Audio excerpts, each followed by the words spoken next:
Pupunta po kasi ako ng Canada. Gusto niyo bang sumama? Parang di kayo sure. Gusto niyo bang sumama? Okay, para makasama kayo sa pagpunta ko ng Canada, kailangan meron kayong dala. Bibigyan ko ng bus baby boy. Yes. Sasama ka sa akin, pumunta ng Canada. Anong dadalhin mo? May dala na po akong laptop. Ikaw po, ano po dala? Passport! Pwede. Okay, sige ma'am. Punta po kayo sa harap. Get your prize. Pwede daw si ma'am. Shana Catherine Kumpay. Ana, congratulations! Yeah. Wow! But we want to thank you for being here with us, and once again, welcome to our third Balikbayan with the Kuya's here in Manila. 90% they want to get their service. Kasi nga, yung services namin, hindi lang dito sa Pilipinas. Mas marami kaming ma-offer sa inyo once you arrive in Canada. Yes. Malaki din po yung sweldo kasi once you get licensed in those professions, it's recognized around the world. So, mas malaki po yung sweldo.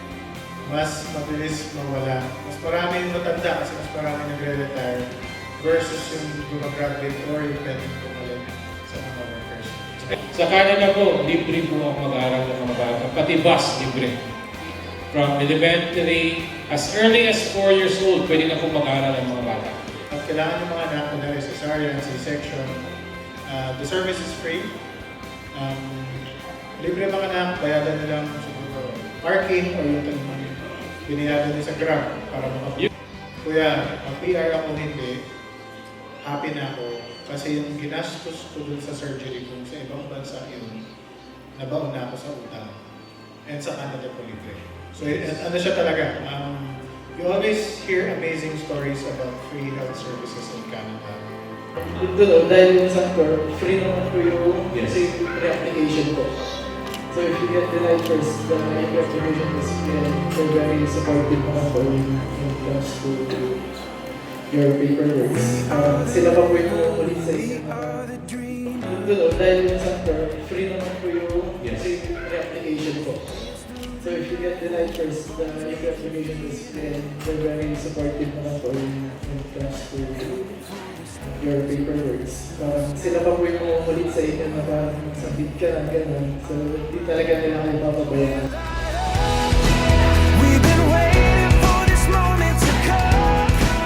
We were made for this adventure. We feel it in our blood. The help of Santo. They're happy na there. She's studying The world is before us. university. She's taking up masters. My daughter, yung asawa niya, working visa yung asawa niya, yung dalawang kids, student visa 10 and 6 years old.